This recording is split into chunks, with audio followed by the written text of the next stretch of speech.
Ahora ya en la casona propiamente dicho estamos en la parte más antigua del lugar. Esto es, ya dijimos, de 1821 y si observamos el piso podemos notar el desgaste del tiempo y podemos notar que no solo es la parte más antigua porque el piso está más deteriorado y desgastado, sino también notamos con las otras partes del museo que estos ladrillos no están estandarizados. También las tejas, si pudiéramos verlas, veríamos esta no estandarización de las tejas de la casona original.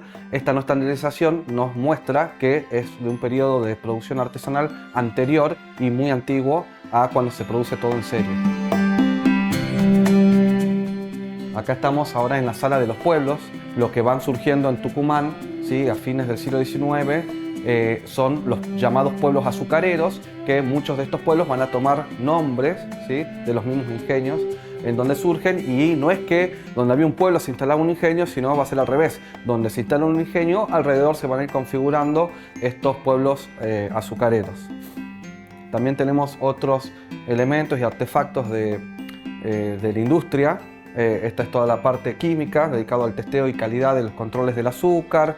Acá tenemos algunas monedas del ingenio Lules como cosa curiosa e interesante. Si las diéramos vueltas veríamos que dice que vale por 1 kilo de carne. Esto es de un periodo a fines del 19 y comienzos del 20, cuando no se pagaba a los obreros con dinero real, sino con bonos que tenían que canjear, ¿sí? Por 1 kilo de carne en la proveeduría del pueblo, que era propiedad de los mismos dueños del ingenio. Entonces era todo un sistema, un circuito, ¿no? Un círculo de explotación.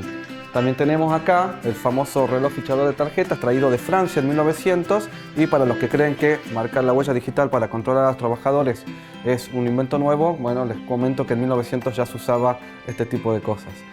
Y acá podemos ver en esta gigantografía del ingenio Las Teñas esta centralidad, ¿sí? En el pueblo de la fábrica. Esto es el ingenio Las Teñas, la foto es de 1937. Al comienzo estos pueblos azucareros que van surgiendo, estos pueblos son pueblos privados, y más tarde se va haciendo el terciado urbano. Surgen primero de manera caótica y luego se van ordenando, siempre la fábrica ocupando el lugar central, y las casas más cercanas son las de mejor calidad, más separadas y de mejor posición, y a medida que uno se va alejando las casas eran más precarias, se vivían en condiciones de hacinamiento tipo conventillo, y al último en el pueblo había un gran tinglado para recibir a los trabajadores golondrinas que venían en la época de la zafra de otras provincias y estaban en las peores condiciones de salubridad y de higiene.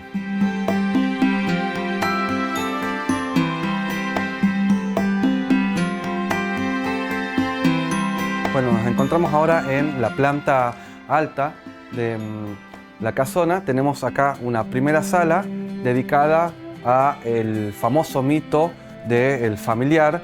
El mito del familiar es el famoso mito del perro negro y bestial de ojos rojos que vivía en el chalet de los dueños de los ingenios, ¿sí? Y todos sabían, ¿sí? Surge a fines del siglo XIX y comienzos del siglo XX, todos sabían que los dueños de los ingenios hacían un pacto con el diablo para asegurarse riqueza y prosperidad, a cambio de lo cual, en contraprestación, tenían que entregar a un obrero que era sacrificado anualmente. Por supuesto que estos obreros no eran elegidos al azar, sino eran seleccionados entre los denominados jetones, por hablar de más, o los holgazanes.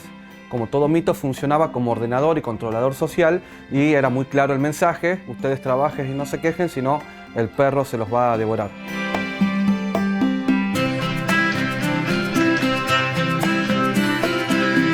Llegó el momento ahora de hablar de la arquitectura de la casa, ¿sí?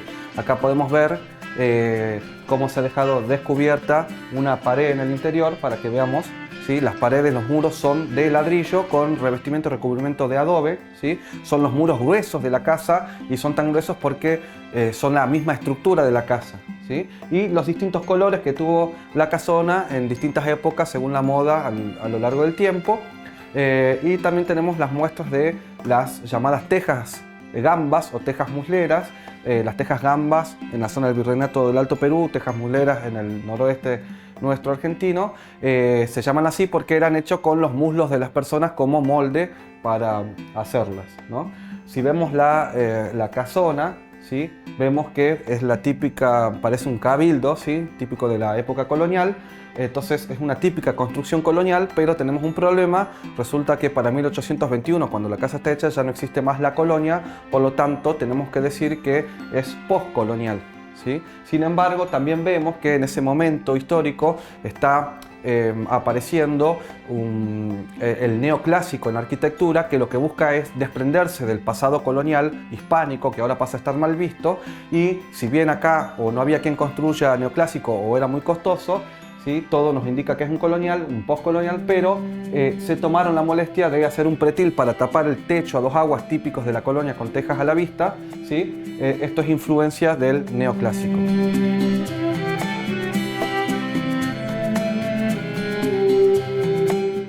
También tenemos ahora lo que algunos denominan la habitación del obispo, pero también hay que aclarar que para cuando la casona fue construida no había habitaciones, ¿sí? Entonces es la cámara principal donde vamos a encontrar, además de, también es la sala de los personajes, vamos a encontrar algunas pertenencias del obispo como la casulla con la que oficiaba y hacía las misas. Esta casulla es negra, ¿sí? Porque es para misa de requiem o de difuntos, ¿sí?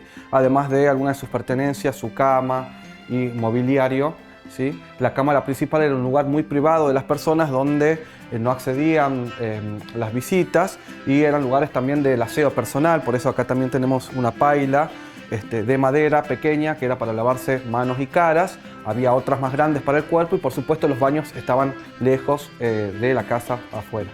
También es la sala de los personajes porque vamos a encontrar a muchos de los empresarios, políticos, filántropos que han sido gobernadores, han sido senadores o diputados, ¿sí? De la nación, y han estado involucrados en la creación de, por ejemplo, la Universidad Nacional de Tucumán, en el resguardo de esta misma zona como lugar conmemorativo, como lugar de patrimonio histórico, estas personas que han sido los pioneros de la industria azucarera.